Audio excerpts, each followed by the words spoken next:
Okay, we are live. But there it is. I know that's what you were waiting for, Brandon. I apologize for the technical difficulties. I had previously another show on LinkedIn, and it was looking for that one there. So this one did not work properly, but we are live and running now. Thank you everybody for your patience.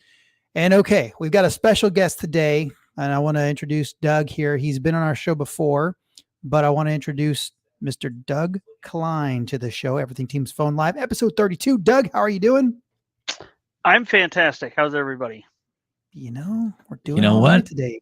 Yeah, compared to last week, it was, Doug, I don't know if you tuned in at all for our show last week, but it was a comedy of events going on. Yeah. Oh, Brandon was deathly ill. Oh yeah, I was down for the count. and I was in Arizona, and I'll tell you, nothing is wrong with being in Arizona. But here's the deal: when you work in a command center like I work in, and I've got this command center that I call it, right? It's like 3 32-inch screens that are curved right in my face. It's like a half moon around me, and then you go and you work off of a 13-inch laptop. And you're just like, oh, this is terrible. And you're working out of a hotel, and it was just terrible. So I hate doing that. But you need to invest in portable USB monitors. I do. Have you seen those ones that you clip on your screen and they kind of come out from your screen? Those are pretty cool. I'd like to get some of those. Yeah.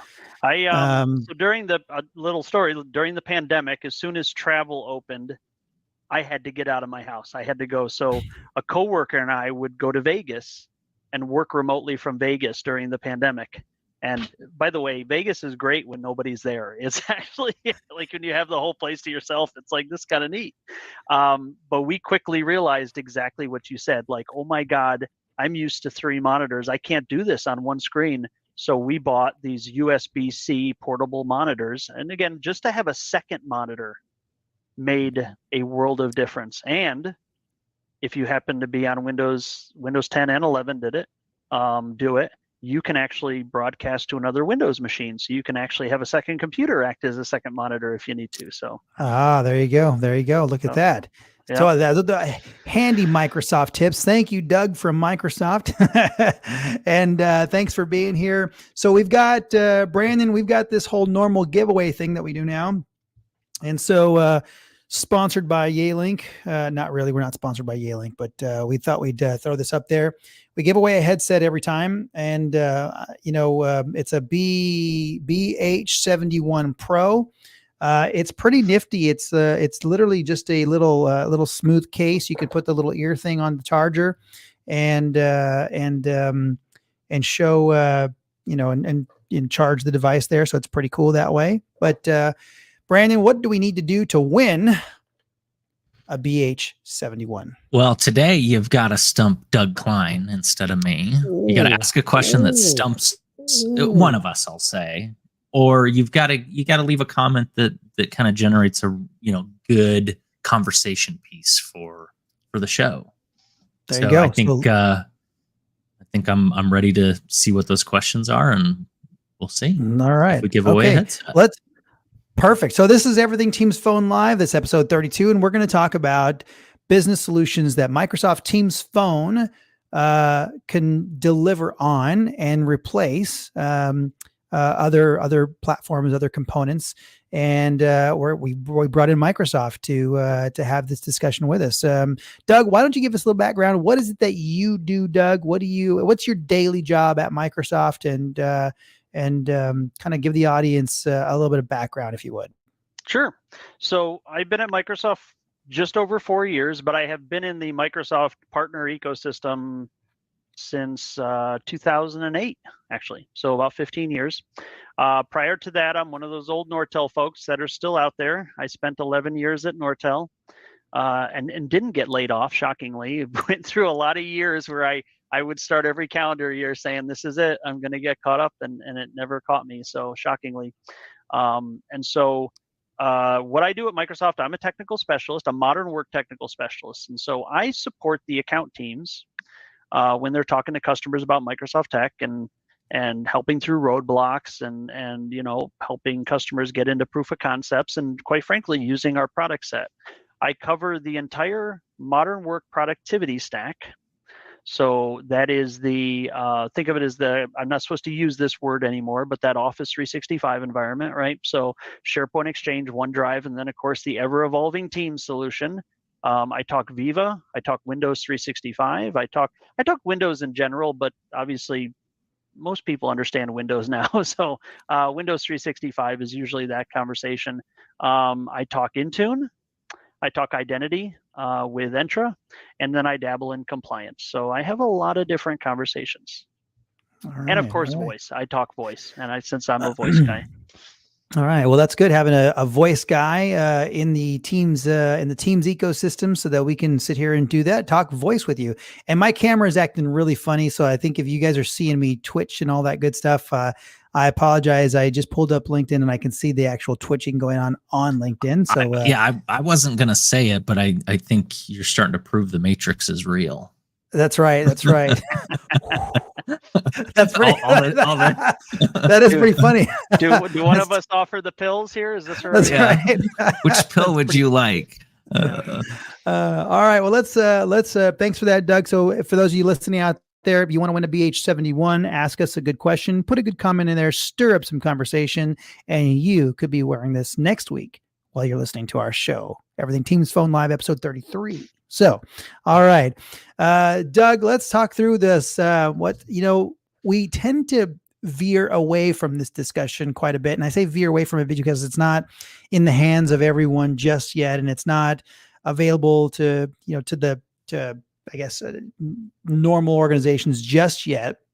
But we've put it off as long as we can. And we want to jump into the Copilot discussion just a little bit, because from what I understand, Doug, you've got Copilot in front of you now. I do have Copilot. Myself and a few of my peers were lucky enough to get on the early access program, so as we call the EAP. So I've been using it for about 3 weeks. It's pretty cool. It is really, really cool. It doesn't do everything that it's intended to do. It will get there at some point. Unfortunately, I can't do a live demo yet. They've been very clear we're not yet to show it. Only those few customers that have gotten into the private preview are able to actually see it and play with it. But it is living up to exactly what Microsoft's saying. And so Microsoft's 365 Copilot is intended to be your own personal AI-driven personal assistant, right? And so I use it. Probably the most common thing that I'll do is, let's say I have a busy day of meetings and I have a Teams chat that I'm in, obviously, with all my peers. And you guys know how Teams is. Somebody brings up a topic and then boom, suddenly there's 200 conversations that have gone on. And if you're not active in that, it's tough to catch up on it, right? And so isn't it great that I can go to Copilot and say, hey, Copilot, recap the last 2 hours of this chat for me. And it will literally bring out some bullet points. It actually brings little footer notes that'll tell you who actually said what. Like, so if it's bringing up a note saying like, Jason talked about G12 with a customer, right? And so it'll actually show me the actual comment that he made. It's really neat. And so that, and then I think the other one, which anybody who's in a technical role that supports salespeople, it's famous for getting an email thread of 20 emails, and it gets forwarded to us, and then they say, hey, Doug, what do you think? Oh man, See below. So of course you have to then scroll all the way to the bottom and start going through the chronological history of this thread, right? And so what's really nice is with Copilot, you can just hit Copilot to recap this thread, and it will literally give you the progression of how the conversation has gone to. So at least you can understand what's going on here without spending the 2-3 minutes to actually essentially get up to speed. So those are the two probably most common things I do with it. I haven't gone to the point of generating a PowerPoint. I have messed around with some of the inside of Excel. You can have it create some charts and like pivot tables and stuff like that. So I love Excel, but I'm not an Excel guru. So if I have to parse some data, it's a really cool tool for that. So I think it is living up to the hype. I think we are seeing, I don't know if you want to call this Internet 3.0, right? I think the AI revolution is coming, and I think it's going to be pretty exciting.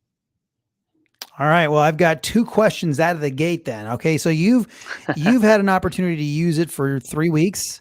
3 weeks or so, you said. So the 2 questions are, number 1, and I'm going to get right to the dollars and cents for customers out there, right? Number 1, can you see $30 in a license? Okay. So that's number 1.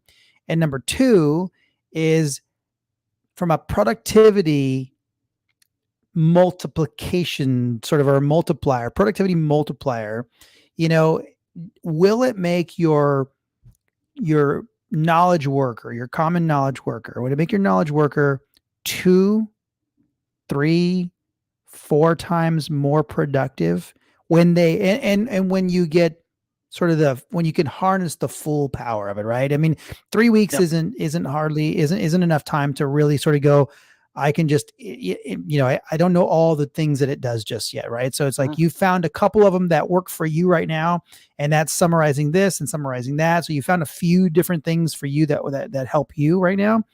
But number 1, can you see that at some point it is going to deliver on everything that's promised? And do you feel like, if you think about that, multiplier for an individual, what do you think is going to, their productivity could crank out to? And then obviously, I think that answers the question, is $30 worth it? Then at that point, $30 is certainly worth it, right? What are your thoughts around those 2 things, Doug?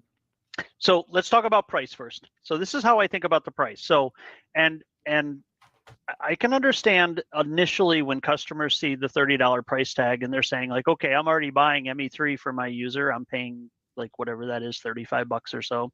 Now it's almost doubling the price of that user just to turn on this stuff. And so I can understand there's a little concerning about that. The way I kind of look at the price is saying, like, if I want to go to Chick-fil-A for lunch, I'm dropping $15, right?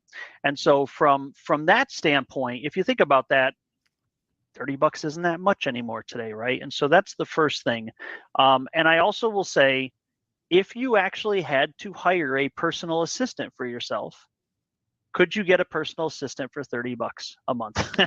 And the answer is probably not, right? Maybe $30 an hour, but not $30 a month, right?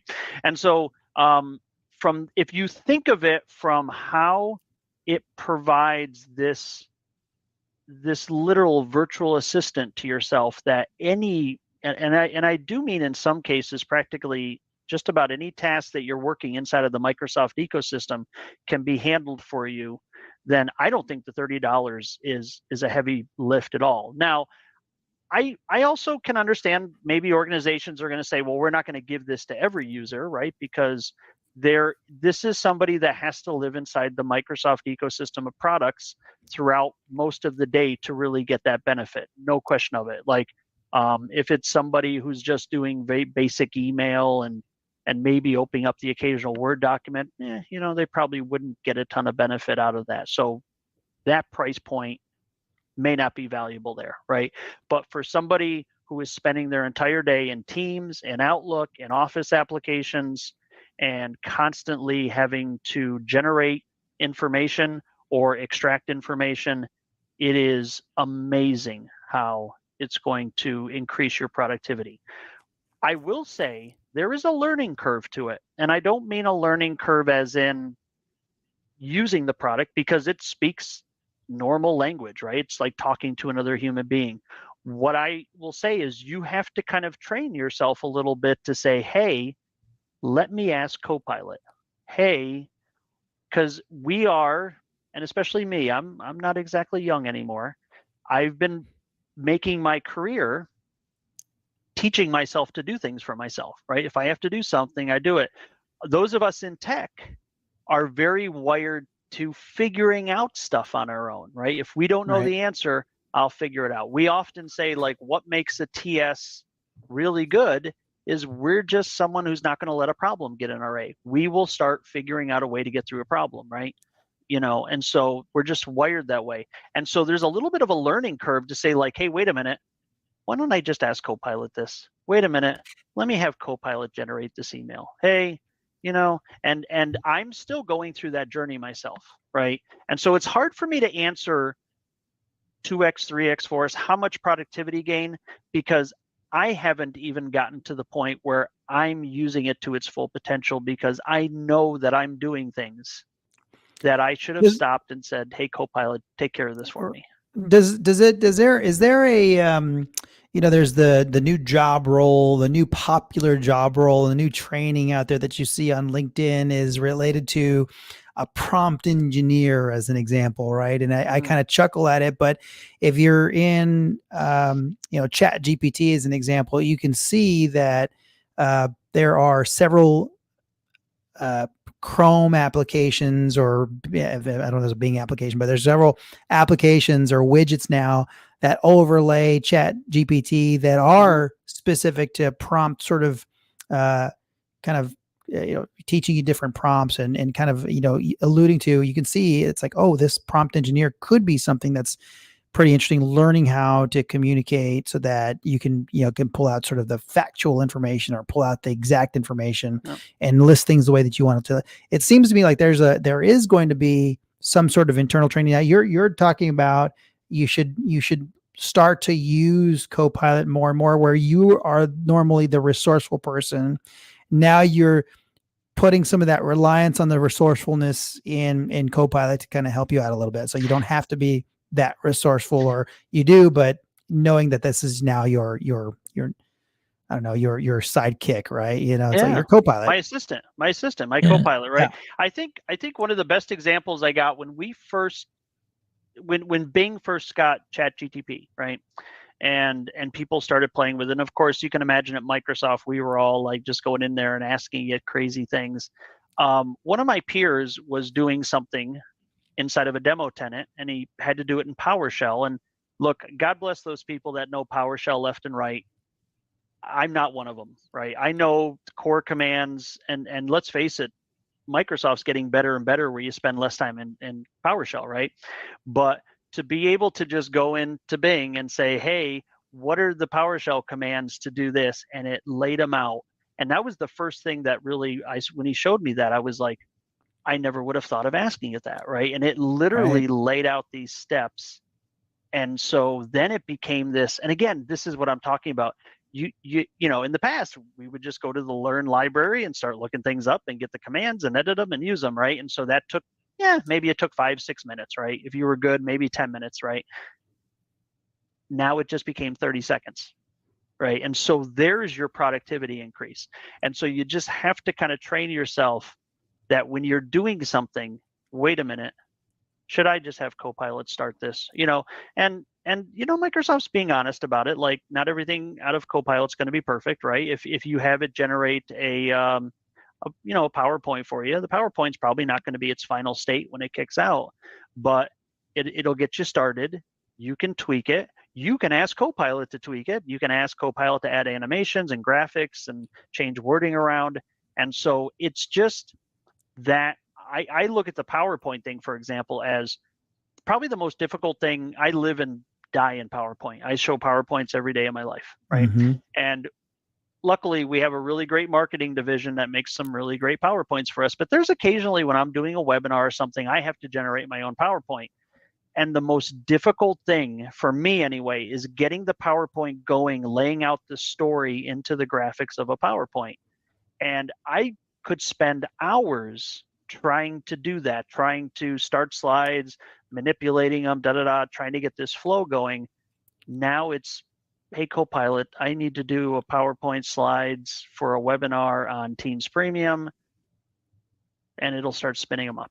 And then at least it gets the foundation going. So it saves me potentially hours of that starting off point, right? So that's such a huge help. I mean, getting started is the big block for people, right? Is the big time suck for people.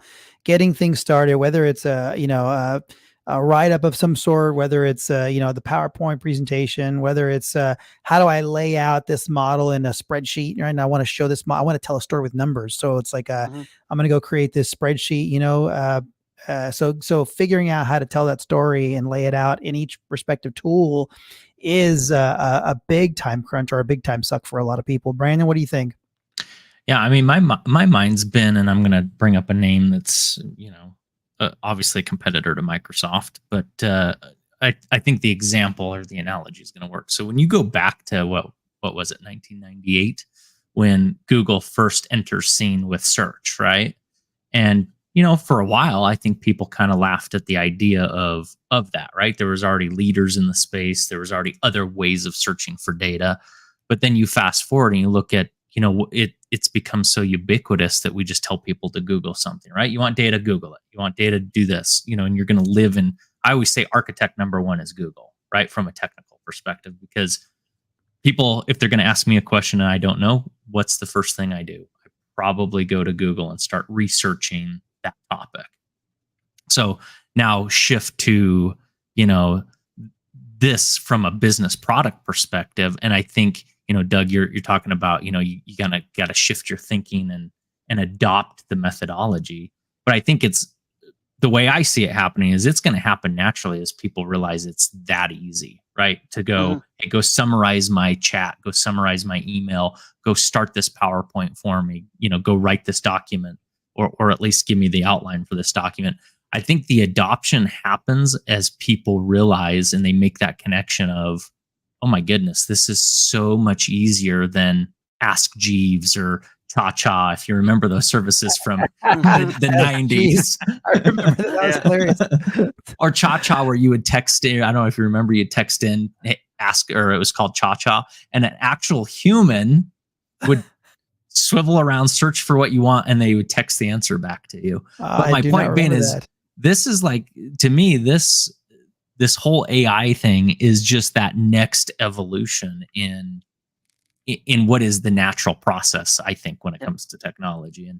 And listening to your examples, man, I want it, because I'm not even at a big company, and it's like there's more email chatter, more meetings, and more messaging that goes on that I would love for AI to just go summarize it all for me. And Brandon, I don't know what you're talking about. We're huge. We're huge at G12. Huge. I mean, not compared to Microsoft.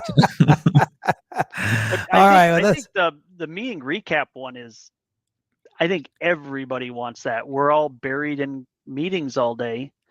And how cool is it when you're double booked and it happens where you're booked, you can't be in two places at once.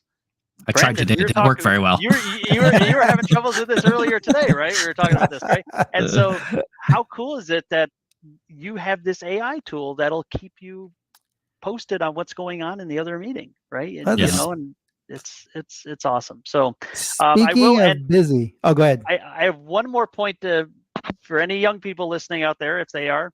I had actually a customer I was talking about Copilot, and they actually said that one of their children was in college and they had a final essay to do, and 70% of the class failed. Because why? 70% of the class went to ChatGPT and said, write the essay for us. And all that the teachers' assistants or PAs or whatever they're called in college, they took the soft copy of the submission, put it back into ChatGPT and say, did you write this? And it came back, yeah, I wrote it on this time. So anybody out there listening, if you're doing college stuff, if you're getting output from it, you may want to tweak it a little. So that's like rule number one, isn't it? Like even if I'm a college student, I'm like I'm pulling it down and I'm like redoing. I mean, because again, the biggest part of a college essay is getting started, right? How do I lay this out? And if you got a framework to work within, and then if you're going to go update it, even I would know that. It's like, okay, let me go update this and change it, and then put some personal thought into it, right? I mean, that's what college is all about, is learning how to be resourceful. I mean, that's what I think college ultimately is like learning how to be resourceful. And if you're outsourcing your resourcefulness, right, then you should fail that class. I mean, you should. But at some point you got to go and put your own thought into it. What were you gonna say, Brandon? No, I mean, there's always going to be those people. I mean, I look at the tragedy that happened in Hawaii with the fire, and 4 days later, someone used AI to generate a book on the fire. And, you just kind of, you raise your eyebrow at, you got this great technology out there and it's being used for, what I consider improper purposes. But, back to our topic in the business world, I think it's the new, I'm using Google not as the company, but just as the name, right? It is going to be the new Google approach to things, and that shift will slowly happen. And even for me, I'm guilty of it. I still go to Google for things. And I'm excited for that day that I don't have to leave my product suite anymore to get what I need done, right? I can just ask the AI model for whatever it is I'm looking for, and not have to swivel chair across the different, silos even within that ecosystem. So example being, maybe I'm in an email and I need to summarize a vendor contract that lives on SharePoint. Right? Can you imagine the day where, because I do this all the time, where I need to summarize, like say a vendor contract, I'm typing an email and I just ask the AI to go grab that contract from SharePoint and summarize, hey, I'm looking for this clause, summarize it for me. What's my termination date? Like, hey, when's my termination date for my old telco provider because I really need to move to G12? That's pretty cool. That's pretty cool. I spend a ton of time doing that, and I can't wait for the day that I get to stop combing through thousands of documents trying to find that one specific clause in that one specific contract. All right. Well, I'm going to bring us back to something here. So, this AI or Copilot discussion is super interesting. But what I want to do, Doug, is the reason that you're using Copilot, the reason that you're summarizing some of the chats and email strings is because you guys are busy at Microsoft. Yeah, we are. We are busy. It is a busy time. What's the, since you're the, a TS and you're building solutions for organizations, what's the phone system takedown for your customer base that you're seeing? How is that being received? Where are you finding success? Where are you finding roadblocks? So phone is still hot. Yeah, we're still having a lot of conversations on phone. I think everybody appreciates or sees the value of Teams, right? And Teams as a telephony solution, no doubt. I think if you're to ask me the roadblocks are a couple of things. Number one, I'll say there are still a lot of organizations that feel that they're not PBX that's been paid for decades, and it runs. And this was I'm going to bring back some of my Nortel stuff, right? One of the biggest problems with the Meridian solutions at Nortel is they never died. They just ran forever, right? And so organizations just kind of kept running with them. So there's some of that. There's some of the organizations that are like, we've got a phone system, it runs, it doesn't really cost us anything to keep. Yeah, we've got Teams on the desktop and we're okay. That's always a challenge, right? And some of that might have to do with some of the administrators out there that are just comfortable with what they have and they're not ready to change and they don't want to take on a new product. And so they've convinced the organization, let's just keep things going the way they are. But I think as the workplace continues to adjust part of it's post-pandemic, part of it is, more and more young people are coming in, and now we hear this, that the young people were raised in the digital era, right? Yep. They don't remember having to go to the kitchen to make a phone call, right? The cell phone was anywhere in the house, right? And they grew up with some type of screen that was available to them. And these people are coming into the workforce and they don't understand the need of, why do I have to have this phone on my desk? Why can't I just have this PC device be my phone wherever I happen to be logged in? And if I'm in Vegas, if I'm in Starbucks, if I'm in another country, the digital nomad, right? And I think that is helping a lot of the transition forward, right? And changing the mindset of, at least from a phone standpoint, that the classic viewpoint of a phone is locked to a desk and it's a physical device sitting on a desk.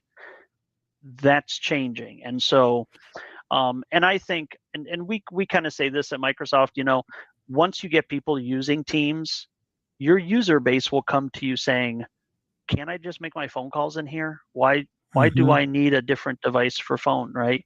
And so, it's just, I think it's and of course we've seen this massive growth over the last few years, partly because of the pandemic, right? But people are understanding now that the workforce out there wants flexibility, right?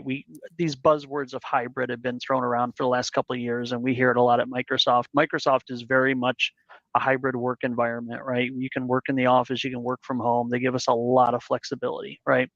And so that flexibility, the technology finally allows it incredibly easily and incredibly well, right? I mean, we've talked about the remote workers for years, but there's no doubt the codecs that are being used today are far better, right? The ability to get dial tone and to get a call experience when maybe your internet's not that great. It's now better than ever. So I think, I think here I am, I'm kind of rambling on here. I apologize, but there's no doubt that people are seeing the value of Teams. People are seeing that it's an amazing experience. Our room system experience is just absolutely amazing, right? And it's only getting better, right? Now we're, one of the new features, we're probably going to talk a little bit about new features today, but one of the cool things that's coming, it's being rolled out is the IntelliFraming, but now in the cloud, right? You don't necessarily need to buy a new camera for your conference room. You'll be able to do the IntelliFraming up in the cloud here soon, where you can break out individuals. It's only 720p, but still, it's a pretty cool feature, right? And so all of these things are just making an ecosystem to where it's just finally to the point of like, if we're doing all of these other things in Teams, why don't we just put our phone number in there, right? It's just that last piece. I was saying that earlier today, where Microsoft, because there was a lack of a ubiquitous platform across everybody, right? You haven't really been able to make voice just an application, okay? But more and more, we are becoming North America, well, Europe too, but where voice is really an application. You've got the platform now that is ubiquitous that allows everything else to be included in there. So voice just becomes one of those applications. It was interesting. I was going to ask you, because I know you guys are busy and I know you guys are adding more and more customers. I was gonna ask you for phone particularly, right? Because everything Teams Phone Live.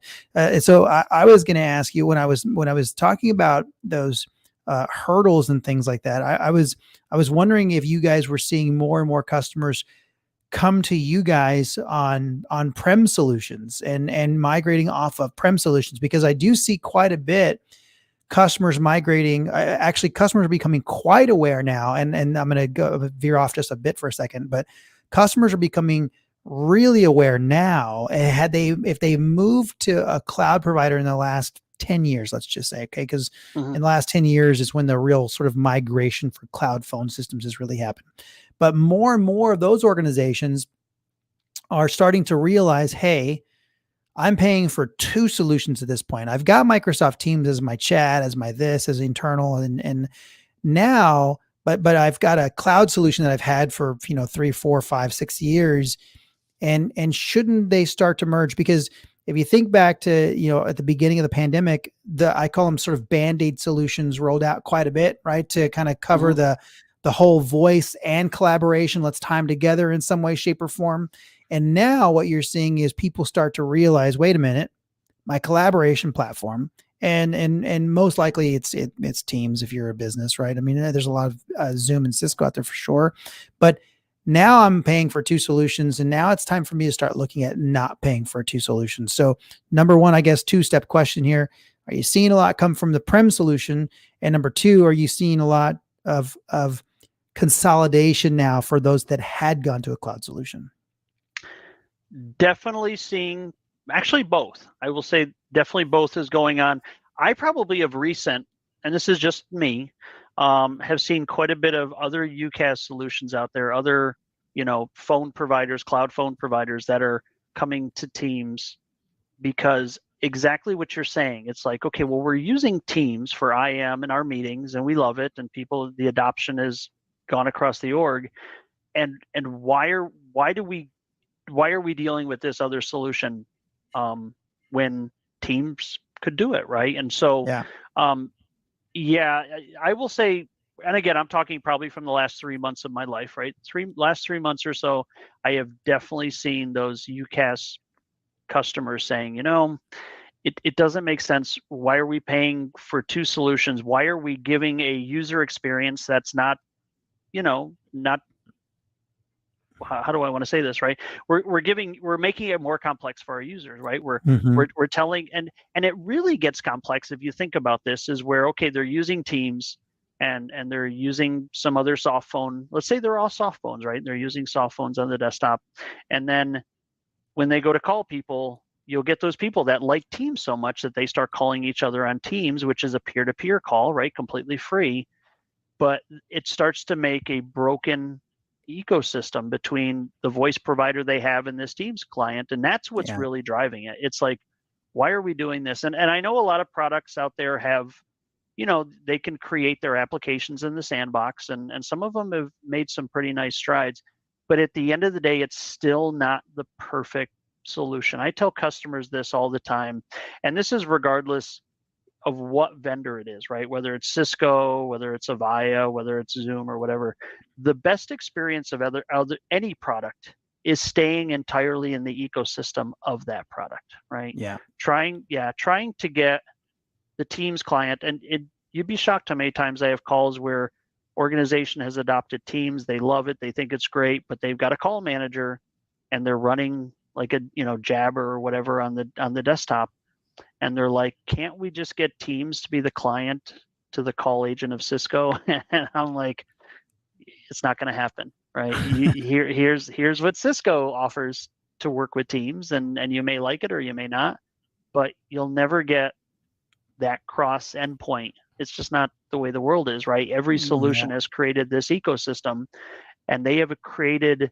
the user experience, right? And so regardless, the best experience of any solution is the ecosystem of that solution. So yeah, absolutely. Just collapsing your tech stack right into a unified sort of screen, so that you've got one pane of glass, if you will, that you can just work in and do whatever it is you do, right? As a any kind of worker. I was going to say knowledge worker, but more and more Microsoft Teams Phone is coming out with solutions to help like frontline users, right? And that's going to sort of, I think it's going to shake free an entirely new segment of the market that maybe was hesitant to move to a Microsoft Teams solution, a Teams Phone solution. I'll give you a quick example.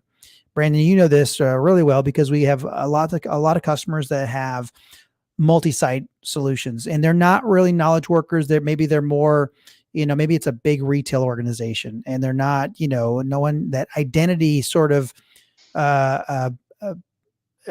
format of Teams doesn't really play well in that scenario because there's no one specific. I've got 15 devices out in each store. I've got 150 stores, and it's anybody answering the phones. I've got a department, and that's really it. But it does, the employees sort of shift around, right? So in that scenario, we found that Teams was more difficult to deploy because it is that front worker sort of person. Now though, there's some things that are coming out. Teams Mobile is pretty interesting. And then there's a shared calling plan or a shared, is it a shared device, Brandon, or a shared plan? Yeah. Shared, not shared device. They already have that. Shared number. Yeah. I don't remember the name of it, but it's, I think, what is it, dropping into quarter or something like that?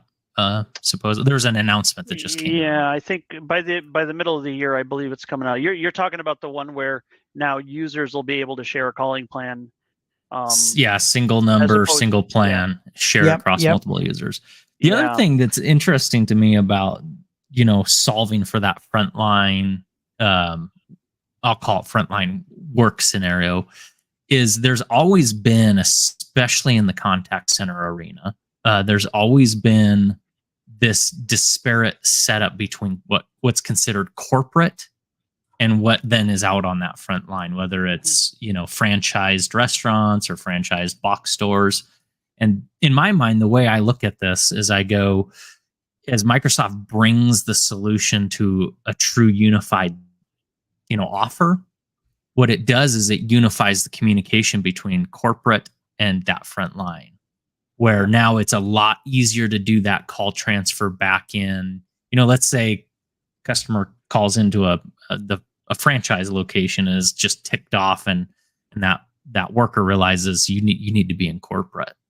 They now could be easily trained to, hey, hit this line, and it's going to transfer you off to corporate, and it stays all within that Teams phone system. And that's been a huge, and I can't even begin to talk about how big that barrier is in the contact center space, where you don't have continuity, you don't have unified communications. It's very broken down. It's harder to secure. It's harder to bring compliance around it. So, what Microsoft is doing is starting to shift that gap, and maybe even Microsoft doesn't realize they're doing that. Maybe they do. I don't know.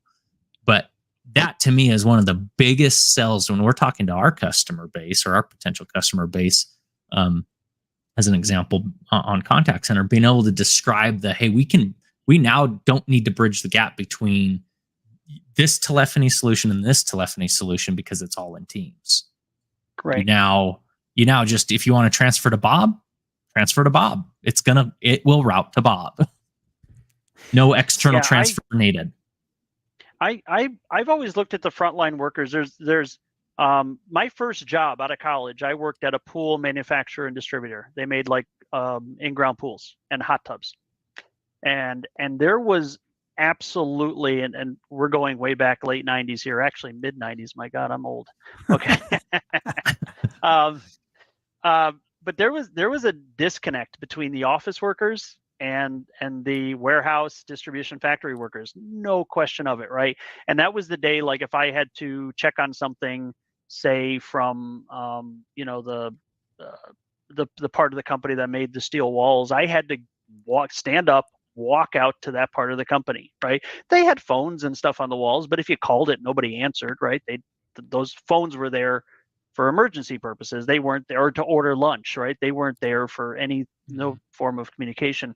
And so you think about that, and then and there was no doubt there was a feeling in the company where the people in the warehouse and in the distribution center felt that the people in the office were fancy, special people. They had their little computers, and they think they're better than us, and then there was an absolute disconnect, no question of it. There was a company disconnect, but there was also like just a cultural disconnect, right? And how technology could now bridge that gap. And even something as simple as I can't say the name, but there was a company that bought the frontline worker licenses for all of their store employees, and literally was just simply because we want our store employees to have access to SharePoint so that they can go and find out about their benefits. They can find out about vacation policy. They can find out about and it seems, and I understand there's always this balance and challenge of, we want those frontline, first line workers to be able to have access to information, but we don't want it to be a distraction. We don't want them to be pulled away from their duties when they're on the floor, right? We don't want somebody on heavy machinery trying to do Teams IMs, right? It's not probably a good thing, right? And so I understand that challenge of organizations. And so, I often will have conversations saying, look, you can provide these feature sets to them with what you want them to have, and limit the features you don't want them to have, right? And so it's all about creating this unified experience across users and help connecting them and really just empowering them to give them access to things, right? Because the Viva platform, which I also talk about at times, right, is all about employee, empowerment, and right, and how, an empowered employee, an employee that feels like they're part of the organization, that they feel like they're connected, that they feel that they belong, right, and that they're being provided this information, even something as simple as just providing them access to training videos and stuff, will give them a sense of being more belonging to the organization. They'll feel more dedicated to the organization, and the productivity will increase because of it, right? And so that's what, and I should add, 3/4 of this planet, right, of the 8 billion people, 6 billion of them are frontline workers, right? And so are on Teams. No, we all want them to be on Teams, but we wish that, right? But there's Microsoft has absolutely acknowledged that there's no doubt that, like, the classic approach is everybody's sitting at a Windows device with a couple monitors and fancy headset, and we love Teams, right?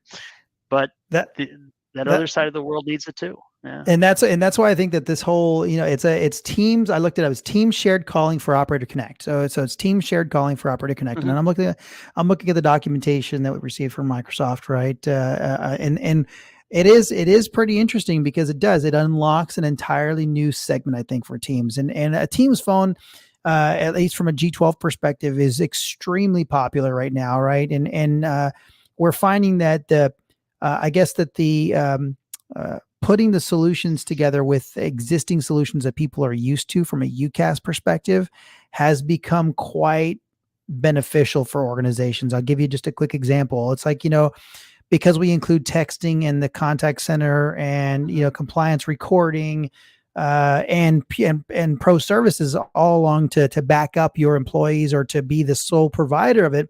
We're finding that that's really quite successful when you kind of put it all together for an organization. It's to mirror what they're used to, what the organizations are used to. Organizations are used to having a telecom vendor, and now the voice has been thrust upon their IT guys because it sits in Microsoft Teams now, or they want it to sit in Microsoft Teams now. And the IT guys are going, look, we can do a lot, and but this telco thing it's specific knowledge, and no one wants to really take the risk and be the person that says, yeah, I can do it. And then you go deploy a phone system and everyone's going to know whether you actually can do it or can't do it. Because it is unique in how voice operates. So having a partner that has all the components that they're used to, if they were on a UCaaS provider before, and then can back it up with some pro services is becoming quite interesting. And it does beg the question of the organizations that, for me, that have on-prem solutions still. And that's why I was asking in the question earlier, are you seeing the on-prem guys start to come and go? We see the on-prem, we were seeing the on-prem, but the UCaaS guys were really, really quick to go, oh, let's get off of this UCaaS thing and make it, we'll just hop right into Teams now because we're used to the change. The on-prem guys are starting to come too. Like it's pretty interesting because you are starting to see the replacement of Cisco, of ShoreTel, of Mitel. You're starting to see that full-on replacement for it. And what's interesting, and I wonder from a hardware perspective, because you guys do this all day, every day, as do we, but you guys probably have a different perspective than us. But what's interesting is that we are still seeing hardware requirements right around, Brandon, what was our last sort of guess? Is it 30% or so? Yeah, probably 30%. So it's very specific too. I mean, it's, phones, whatever, but it seems more and more it's very specific use cases. Like I need a paging solution, or I need a broadcast solution. I need an emergency alert solution. Like it's very, very specific. Mm-hmm. But people seem to be going right from on-prem physical phones everywhere to going, you know what, we're just going to go ahead and, push everybody into a soft phone, or they're going to take a poll in their organization. And we see that quite a bit. We're going to take a poll in the organization and it lands on that 30% of the people still want a device, but they really, really don't want them to have that device, right? Like IT is going, boy, like it's going to be nice when we get to get rid of the coily cord under your desk. Like I still have got this coily cord under my desk, but it's because I've got this wired headset. Otherwise I've got no devices on my phone, on my desk anymore. When asked me this 3 years ago, and I probably had 10 devices on my desk because I thought it was cool, right? I'm like, oh, this device can do that. This device can do that. Now I'm more productive really because I'm sitting on my screen, doing my email, doing my discussions, doing my webinars, doing my promotions, whatever it is that I do, right? And I'm engaged because I'm in this in my system, and not that a phone detracted from it, but it kind of does. Like you're using two disparate pieces of technology, right? Yeah. I mean, some of it's a comfort. Some people just like it. I'll often, when I talk to customers, and I get asked all the time, should we allow people to have phones or not? And I said, well, that's entirely your culture. I can't answer that.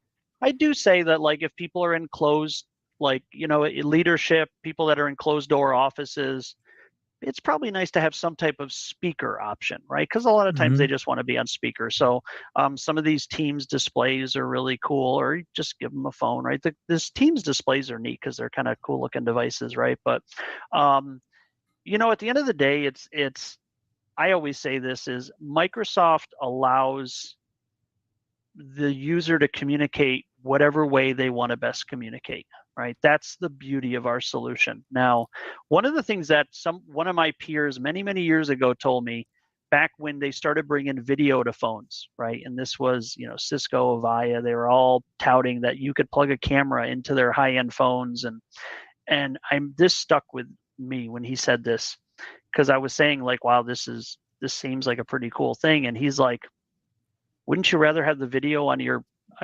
productivity is your desktop, right? That's where you're looking at spreadsheets and email.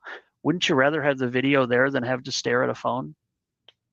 And I was like, that really stuck with me. It's like, geez, it might be cool to have video on a phone, and it's a cool thing to maybe have on your desk and show people.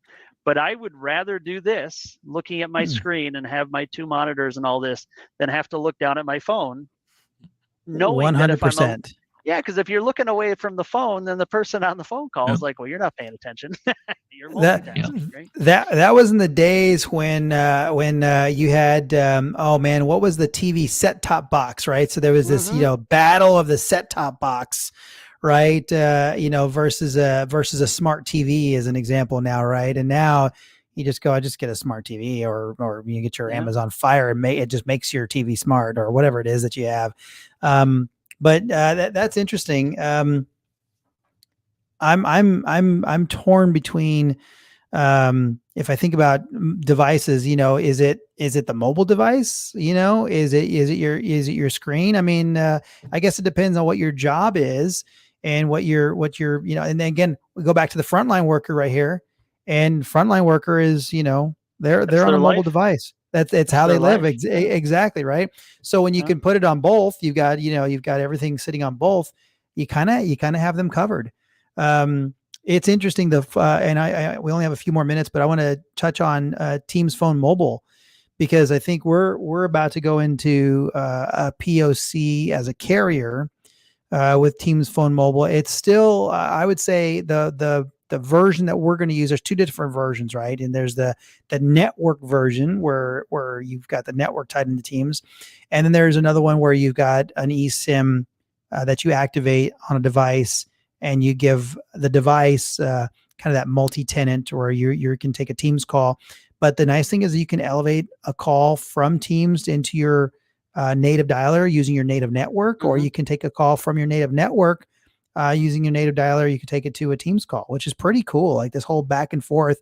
And the reason, and Brandon's probably better at explaining why this is important, is, you've got frontline workers that are, and maybe they're truckers, maybe they're outside, and parking the truck, backing their 18-wheeler, up into a distribution center, or they're, driving a forklift or whatever it may be. Right. But that is their device. Is how they communicate with dispatch. It is how they communicate with whatever it is that they're communicating with, or whoever central information is at. And so being able to enable those mobile devices, it seems pretty interesting, and giving them that coverage they need if it's a dial tone discussion, right? In rural areas. It's one less disconnect if you think about it. Just like how organizations are using Teams, but then had a UCaaS service of some type, whether it's on-prem or even like a cloud provider, right?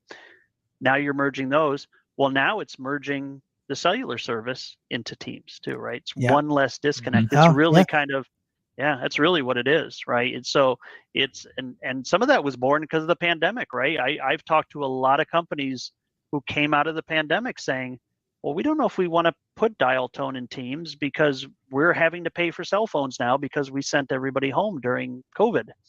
And so, boy, what a great conversation and story we have now saying, well, look, just merge the two and then let the user decide how they want to communicate, right? Because at the end of the day, it's a single identity for the user, right?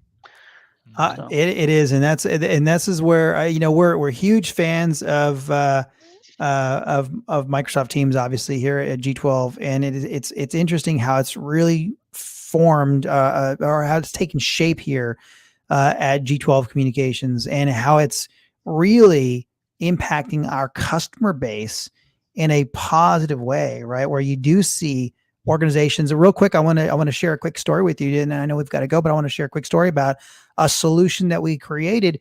An organization had their devices. They had some devices out because of that whole you sit on a speakerphone, and I've got a dedicated office, so I like to work off a speakerphone. So that was what they wanted, physical devices, but they didn't want anyone to be able to get to the voicemails from that physical device, right? They wanted if they were out of the office or if there was a shared office environment, they didn't want. So Brandon's team basically wrote in Power Automate, wrote a little rule that basically says, okay, when the voicemail comes in, we're going to scrape that voicemail out of the phone system. Well, obviously we'll deliver it to your email, like normal. It delivers to email. Well, I'll give you a notification in Teams that you've got a voicemail. Great. But what we're also going to do is go back in and delete that from the phone system. So it no longer sits on the phone system. Now that voicemail is no longer accessible via the physical device. And this is just the cool stuff that the ecosystem can provide, where you've got an if this, then that sort of tool that spans across the entire ecosystem and other applications to go create automations that are productive for organizations. In my mind, as a resourceful person and as a person that operates a business, I just go, what else can I automate? Because this is fantastic, right? Because you do have to automate things. In organizations that intend to scale to any degree, you do have to automate the daily tasks of people or of tasks. You just have to automate those so that you can create more efficiencies, right? And so having that tool in the ecosystem tied to voice in some way, shape, or form. I think back to one of our clients that does voicemail orders, literally voicemail orders. And Brandon, maybe, I don't know if you remember these guys, but they're a grocery chain, and they take voicemail orders for organizations, and somebody picks up this voicemail, and they go fulfill an order of groceries, and they deliver it to the organization. So to me, I'm like, this is stuff where you can go, I can scrape that voicemail information out, I can transcribe it, and I can send it to the right person in the organization based on where that store is at or whatever it may be. So there's so many cool solutions that we're seeing businesses positively impacted by productivity, and we're seeing the productivity. And so we're shocked when organizations haven't come from an on-prem system just yet. We're like, how did you operate? I mean, I get you're operating now, but you could come in from a physical phone system. You could probably 10x your productivity. Now it's just a general statement because it's popular, but literally the productivity shoots through the roof with Microsoft Teams Phone. Last question for you, Doug, and then we'll let you go. What's the coolest thing that you're deploying today? What's the coolest Teams Phone? Let's keep it Teams Phone related. Teams Phone solution that you're deploying today. What's the coolest thing you're seeing that's popular? Oh, the coolest thing that I'm seeing with Teams Phone, probably is we are no doubt seeing a surge of contact center activity. I think what happened, and here I know it's supposed to be a quick answer, but I'll make it as quick as I could. No doubt during the pandemic, we saw Teams Phone explode. Now organizations have gotten those people on Teams Phone, and now they're looking at the contact center side of things, and they're saying, how can we create this unified experience for our users staying inside the Teams client and really bring in those contact center elements? And now it's not, again, back to my earlier conversation where you have different parts of the organization that feel different. They're being unified inside of Teams. That's what we're seeing. We're seeing that now the contact center conversations are getting extremely popular. That's probably the most common. I'm trying to think of a really cool one without going too much into customer details, but I'm going to be out of time. My mind's a blank at the moment for something like really, really cool that I can call out. But I'll say it's the contact center and bringing that unified experience. Yeah.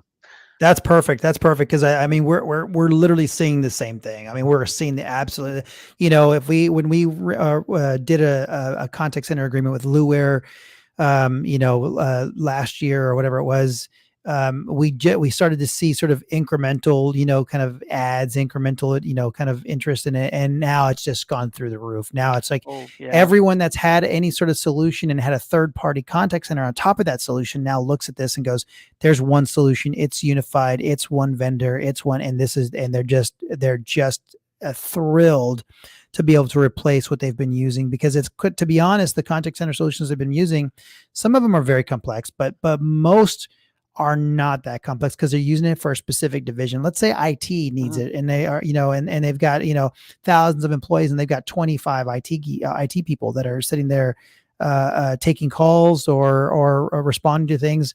I mean, I would call it a light contact center, but more than what your traditional phone system deploys, or more than what your traditional Teams deployment would accomplish, right?